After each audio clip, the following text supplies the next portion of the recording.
Neat ప్రశ్నాపత్రం leakage అంశం దేశాన్ని కుదిపేస్తుంది. 24 లక్షల మంది విద్యార్థుల జీవితాలను అంధకారంలోకి నెట్టిన ఈ వ్యవహారంపై కేంద్ర ప్రభుత్వం తీరును అన్ని వర్గాల ప్రజలు తప్పుపడుతున్నారు. పరీక్ష నిర్వహణలో అవకతవకలు జరిగినట్లు స్పష్టంగా కనిపిస్తున్నా మోదీ ఇంతవరకు స్పందించకపోవటాన్ని ప్రజాప్రతినిధులు, విద్యార్థి సంఘాల నేతలు ఖండిస్తున్నారు. వెంటనే పరీక్షను రద్దు చేసి మరోసారి నిర్వహించాలని డిమాండ్ చేస్తున్నారు.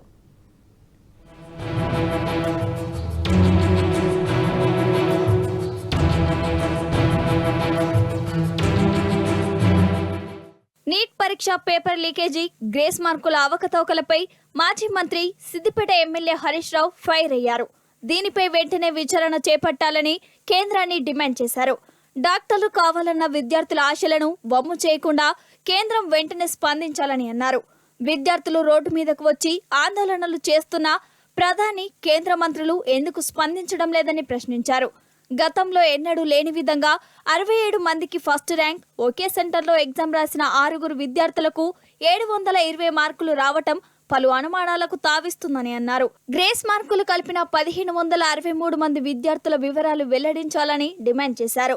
2 తెలుగు రాష్ట్రాల విద్యార్థుల ప్రయోజనాలను కాపాడేందుకు ఎంపీలు ఢిల్లీలో గొంతెత్తాలని సూచించారు హరీష్ రావు. అత్యున్నత విలువైనటువంటి మెడికల్ విద్య ఇలా అంగట్లో సరికైపోయింది. నీట్ పరీక్ష నిర్వహణ లోపం వల్ల, వాళ్ళ వైఫల్యం వల్ల ఇలా 24 లక్షల మంది పిల్లలు, వారి తల్లిదండ్రులు తీవ్రమైనటువంటి ఆందోళనలో ఉన్నారు. పేపర్ లీకేజీకి తోడు గ్రేస్ మార్కులు కలిపిన ఉదంతంపై ఇలా విద్యార్థులు, వారి తల్లిదండ్రులు ఆందోళన చెందుతున్నారు. విద్యార్థులు రోడ్ల మీదకి వచ్చి ఆందోళన చేస్తూ ఉంటే ఇటు ప్రధానమంత్రి గారు కానీ, అటు కేంద్ర మంత్రులు కానీ కనీసం నోరు కూడా విప్పడం లేదు, దీని మీద స్పందించడం లేదు.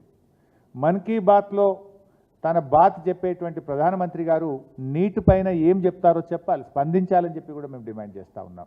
గతంలో ఎప్పుడూ రాని విధంగా 67 మంది విద్యార్థులకు ఫస్ట్ ర్యాంక్ వచ్చింది. ఒకే సెంటర్లో ఎగ్జామ్ రాసిన 6 విద్యార్థులకు 720 మార్కులు వచ్చినాయి అంటే పేపర్ లీక్ అయిందనే వాదన ఇలా బలపడతా ఉంది. ఇక్కడ నీట్లో అసలు గ్రేస్ మార్కులు కలిపే విధానమే లేదు, కానీ 1563 మందికి ఎలా కలిపారు అనేటువంటిదే ఇవాళ ప్రశ్న. ఎవరికి కలిపినారు? ఏ 1563 మందికి మీరు మార్కులు కలిపినరో ఆ లిస్టు ఎందుకు బహిరంగపరచడం లేదు? నిజానిజాలు బయటకు రావాలంటే తక్షణమే నిష్పక్షపాతంగా లోతైనటువంటి విచారణ జరపాలి. ఆ విద్యార్థులకు అన్యాయం జరగకుండా తక్షణమే కేంద్ర ప్రభుత్వం స్పందించాలని, ముఖ్యంగా మన తెలుగు రాష్ట్రాలు, మన రాష్ట్ర విద్యార్థులకు నష్టం జరగకుండా మన ఎంపీలు, మన రాష్ట్రం నుంచి ఉన్న కేంద్ర మంత్రులు దీని మీద దృష్టి సారించి న్యాయం చేసే విధంగా తక్షణమే చర్యలు తీసుకోవాలని చెప్పి బీఆర్ఎస్ పార్టీ డిమాండ్ చేస్తుంది. నీట్ పరీక్ష రద్దు చేసి మళ్లీ నిర్వహించాల్సిందేనని విద్యార్థి సంఘాల నేతలు డిమాండ్ చేశారు. మంగళవారం హైదరాబాద్లో స్టూడెంట్ మార్చునకు పిలుపునిచ్చారు. 24 లక్షల విద్యార్థుల తరపున పోరాటం చేస్తామన్న విద్యార్థి సంఘాల నేతలు కేంద్రం తీరును తీవ్రంగా ఖండించారు. నీట్ ప్రశ్నపత్రం లీకేజీ దేశవ్యాప్తంగా సంచలనం సృష్టిస్తే ప్రధాని మోదీ ఇంతవరకు స్పందించకపోవటం సిగ్గుచేటన్నారు. బీజేపీ పాలిత రాష్ట్రాల్లోని పేపర్ లీకేజీ జరిగిందనేటువంటిది వార్తలు వస్తూ ఉన్నాయి. వాస్తవం కూడా దానికి సంబంధించిన దాంట్లో బీజేపీ నాయకుల హస్తాలున్నాయి. ఖచ్చితంగా దీని మీద దేశ ప్రధాని మాట్లాడాల్సినటువంటి అవసరం ఉంది. ప్రధాని మంత్రిగా దేశ విద్యార్థి లోకానికి, ప్రజానీకానికి క్షమాపణ చెప్పాల్సిన అవసరం ఉంది. లక్షలాది మంది విద్యార్థుల జీవితాలకు సంబంధించినటువంటి అంశం కాబట్టి ఈ రీ ఎగ్జామ్ నిర్వహించాలి, ఎన్టీఏని రద్దు చేయాలి, నీట్ పరీక్షను రద్దు చేసి మళ్ళీ నిర్వహించాలని చెప్పేసి కూడా మేము డిమాండ్ చేస్తా ఉన్నాం. సిట్టింగ్ జడ్జి చేత సమగ్రమైన న్యాయ విచారణ జరిపించాలని చెప్పేసి కూడా డివైఎఫ్ఐ డిమాండ్ చేస్తా ఉంది. రేపు తెలంగాణ రాష్ట్రంలో విద్యార్థుల తల్లిదండ్రులు, విద్యార్థి సంఘాలు అన్నీ కలిసి పెద్ద ఎత్తున చలో స్టూడెంట్ మార్చ్ కార్యక్రమాన్ని నిర్వహిస్తున్నాం. ఈ కేంద్ర ప్రభుత్వం నీట్ పరీక్ష పేపర్ లీకేజ్ అయినా ఇప్పటికీ నరేంద్ర మోడీ స్పందించకపోవడం అంటే 24 లక్షల విద్యార్థుల యొక్క జీవితాల పట్ల ఎంత చులకన ఉందనేటువంటి విషయాన్ని మనకు చాలా స్పష్టంగా అర్థమవుతుంది. తక్షణమే ఎన్టీఏ సంస్థను రద్దు చేయాలని తెలంగాణ రాష్ట్ర కమిటీ నుంచి డిమాండ్ చేస్తున్నాం. దేశంలో కష్టపడి చదువుతున్న ప్రతి విద్యార్థికి, పేద నిరుద్యోగ యువతకు వారికి ఫలితాలు దక్కకుండా కార్పొరేట్ శక్తులు పేపర్ లీకేజ్ మాపై అడ్డుపడతా ఉన్నది. భద్రతా వలయంలో పరీక్ష పేపర్లు తయారు చేస్తున్నా కూడా పేపర్ మాఫియా లీకేజ్ చేతులకు వెళ్ళిపోతా ఉన్నది.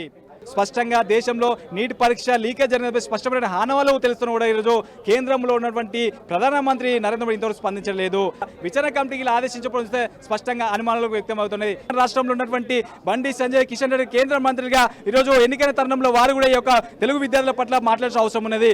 సోమాజిగూడ ప్రెస్ క్లబ్ వేదికగా పలు విద్యార్థి సంఘాల నేతలు నీట్ ప్రశ్నపత్రం లీకేజీపై కేంద్రం తీరును తీవ్రంగా ఖండించారు. మోదీ డౌన్ డౌన్ అంటూ నినాదాలతో హోరెత్తించారు. మోదీ విద్యార్థుల జీవితాలతో చెలగాటమాడటం మంచిది కాదని హెచ్చరించారు. ప్రభుత్వం స్పందించి పరీక్ష రద్దు చేయకపోతే ఆందోళనలు తీవ్రతరం చేస్తామని వార్నింగ్ ఇచ్చారు. లిబర్టీ నుండి అంబేద్కర్ విగ్రహం వరకు స్టూడెంట్ మార్చును నిర్వహిస్తామన్న విద్యార్థి సంఘాల నేతలు ఇందుకు సంబంధించిన పోస్టర్ను రిలీజ్ చేశారు.